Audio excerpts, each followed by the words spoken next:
Assalamualaikum warahmatullahi wabarakatuh. Halo teman-teman semuanya. Perkenalkan, saya Sherina Sumandia dari kelas 12B di 16 Jakarta. Pada video kali ini merupakan tugas remedial matematika saya di semester 5 atau 12 semester 1. Selamat menyaksikan. Nah, jadi pada pembahasan kali ini tuh yang bab pertama kita akan bahas itu yang kaidah pencacahan, teman-teman. Kita lanjut. Dimana di kaidah pencacahan itu ada permutasi, ada 4 rumus. Yang pertama adalah permutasi n unsur dari n unsur. Yang kedua adalah permutasi dengan beberapa unsur yang sama. Yang ketiga itu permutasi R unsur dari N unsur. Nah, yang keempat itu adalah permutasi siklis. Kita lanjut ke contoh soal.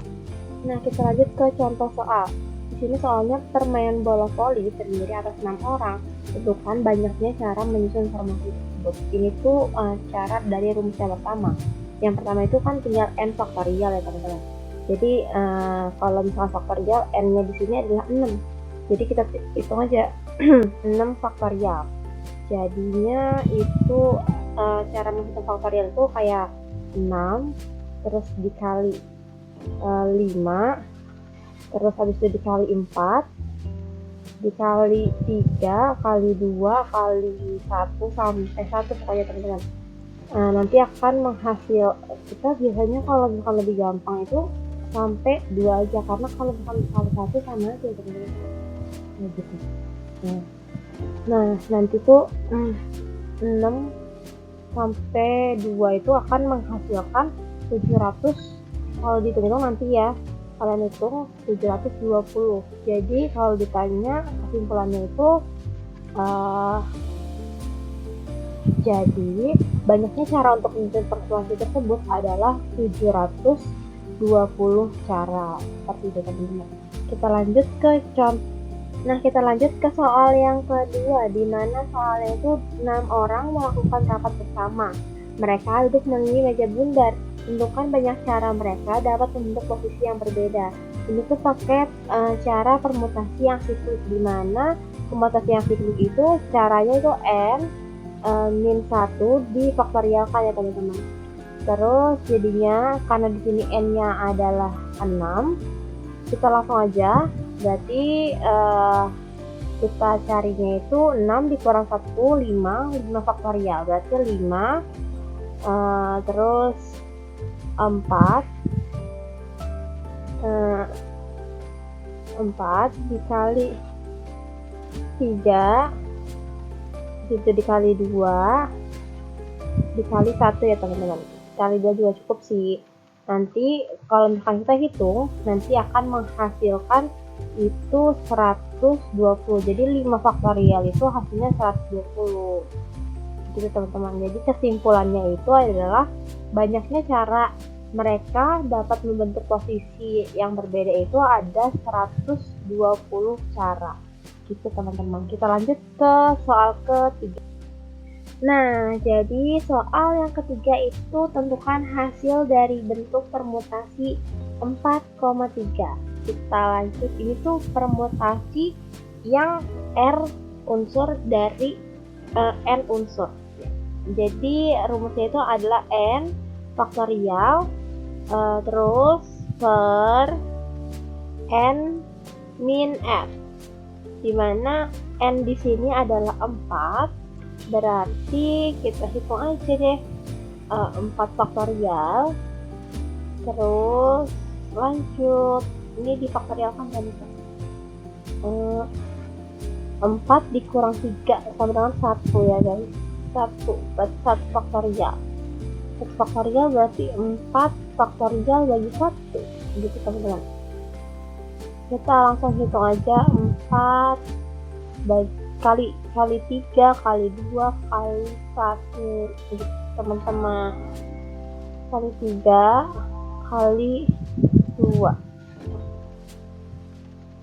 Jadi hasilnya itu adalah 24 gitu teman-teman. Gitu deh.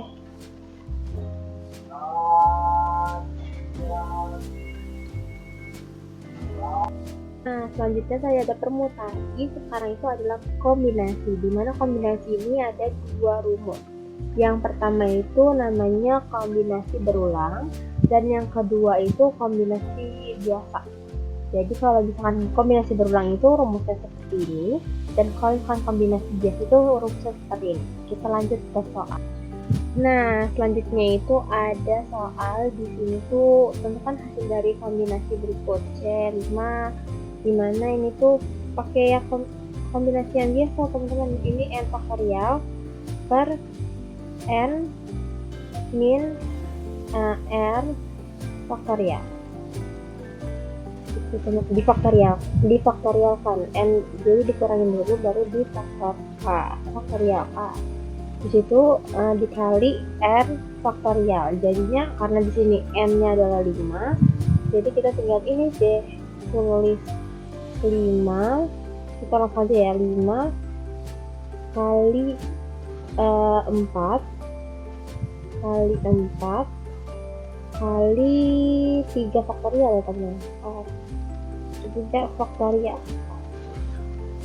Nah, pernya itu kenapa n min r tadi 5 per 5 min 2, jadinya 3 faktorial dikali dengan r-nya itu 2 faktorial gitu ya teman-teman. 2 faktorial itu sama dengan 2 kali 1 doang. Kenapa tadi aku kasih 3 faktorial agar biar bisa dicoret nih. Jadi tinggal kita coret warna merah ya teman-teman. Ganti warna merah set. Jadinya gini deh. Terus ini juga 2 bisa coret sama ini. Jadinya 2 faktorial jadinya 2 deh. 2 kali 5 jadinya 10. Jadi hasilnya kita kasih warna. Jadi hasilnya itu adalah 10. Gitu teman-teman. Selanjutnya kita akan bahas di bab yang kedua, yaitu peluang. Kita nggak usah babak yang udah. Di peluang itu ada peluang suatu kejadian. Lanjut, konsep dari peluang suatu kejadian itu peluang kejadian A sama dengan banyaknya anggota ruang sampel NS dengan banyaknya anggota kejadian A. Jadi ya teman-teman. Kita lanjut. Nah, di sini ada contoh soal. Di sini soalnya sebuah dadu dilemparkan sekali, tentukan peluang munculnya dadu genap. Langsung aja, di mana nilai F semestanya itu kita hitung dari kejadiannya, berapa kemungkinannya. Di sini kan ada dadu, karena dadu ada 6 mata dadu, dilemparkan sekali berarti ada 6, berarti nilai semestanya ada 6. Lanjut, peluang mata dadu genap, kita tandain A ya teman-teman. A-nya itu adalah mata dadu genap, di mana mata dadu genap itu ada 2, ada 4, ada 6, berarti ada 3. Gitu teman-teman. Berarti P peluang kejadian sama dengan NA seperti ini teman-teman, saya tadi rumusnya per NS, dimana tadi NA nya kita udah tahu 3 ya teman-teman. Kita lanjut aja, tulis 3 per 6. Ini masih bisa kita sederhanakan, jadi jadinya hasilnya adalah 1 per 3. Aduh, ini 3 ya teman-teman. Oke, ini lanjut. Ada frekuensi. Jadi frekuensi itu ada 2. Yang pertama ada frekuensi harapan, yang kedua ada frekuensi relatif. Ini kita juga sih ya. Pokoknya banyaknya kejadian sama banyaknya percobaan. Di sini relatif itu banyaknya kejadian dengan banyaknya percobaan, gitu teman-teman. Kalau harapan itu N dikali peluang kejadian. Kita lanjut ke Nah, kita lanjut ke contoh soalnya itu ada seperti uang logam dilempar 8 kali, berapa frekuensi harapan untuk sisi gambar? Dimana tadi itu rumusnya itu N dikali peluang kejadian ya teman-teman, dimana peluang kejadiannya itu ada 1/2. Kita tulis dulu deh, N-nya itu adalah 8 ya teman-teman. Ini 8. Berarti 8 dikali ini kali ya teman-teman. PA-nya itu 1, karena uang logam ada 2 sisi, berarti 1/2. Ini bisa kita catat, kita pakai warna merah. Nih, 1 jadinya 4. Jadinya frekuensi harapannya itu adalah 4. Udah deh, selesai. Nah, yang kedua kita akan bahas dimana sebuah dadu dilempar 100 kali, ternyata mata dadu 5 muncul 20 kali. Frekuensi relatif dimana? Jadi aku udah ngomong, karena tadi ketutupan, frekuensi relatif itu rumusnya adalah banyaknya muncul kejadiannya ada 20 kali teman-teman. Terus percobaannya 100 kali, jadinya 20/100. Kita bisa coret ini 100. 100 kita coret bisa. Ini kita merah 1/5, berarti 1/5 frekuensi relatifnya. Tapi di situ tuh ada lagi soalnya, belum selesai di sini. Jadi soalnya itu apakah dapat disimpulkan bahwa dadu yang dipakai tak seimbang? Nah, kesimpulannya walaupun frekuensi relatifnya mata dadu 5 jauh lebih tinggi dari peluangnya, tapi belum dapat disimpulkan bahwa dadu tak seimbang. Ingat, kesimpulan seperti ini, kesimpulan kayak gini itu cuma bisa dilakukan ketika percobaan itu besar, seperti ini guys. Gitu deh. Lanjut ke peluang kejadian majemuk. Langsung aja. Nih, di peluang kejadian majemuk itu ada peluang 2 kejadian tidak saling lepas, dimana rumusnya itu peluang kejadian A ditambah peluang kejadian B dikurang peluang kejadian A dan B. Langsung aja kita ke contoh soal biar lebih mendalami. Nah, sebuah dadu dilemparkan sekali, tentukan peluang mata dadu ganjil atau prima. Sebuah dadu berarti ada 6 ya guys. 6 NS-nya itu ada 6. Kita tulis dulu di sini S-nya itu adalah 6. Terus mata dadu ganjil. Ganjil itu loh. Ganjil kita ibaratkan dengan A ya teman-teman. A-nya itu ada, ganjil itu ada berapa aja teman-teman? Ada 1, ada 3, dan ada 5, ya kan? Nah, kita terus yang B-nya itu prima. Kalau prima itu ada 2, terus ada 3, ada 5 juga ya teman-teman. Tuh. Nah, rumusnya tadi PA ditambah PB dikurang dikurang dari kejadian munculnya dadu mata ganjil dan prima, dimana kita cari PA-nya dulu ya guys. PA-nya itu 3 ya, 3 kan PA-nya itu 3/6 ditambah prima B-nya PB itu 1, 2, 3/6 juga sama, berarti ini 3/6 juga teman-teman. 3/6. Nah, yang kejadian muncul mata dadu ganjil dan prima itu diibaratkan dengan kayak gini, cari yang sama. Kita pakai warna kuning. kan ini 3 sama berarti 3. Terus juga ada 5 kita kerja ini teman-teman gitu, jadi ada 2 berarti dikurang 2 per 6. Karena penyebutnya udah sama semua, tinggal kita atasnya kita eksekusi, dimana 3 tambah 3 6 dikurang 2 jadinya 4 per 6.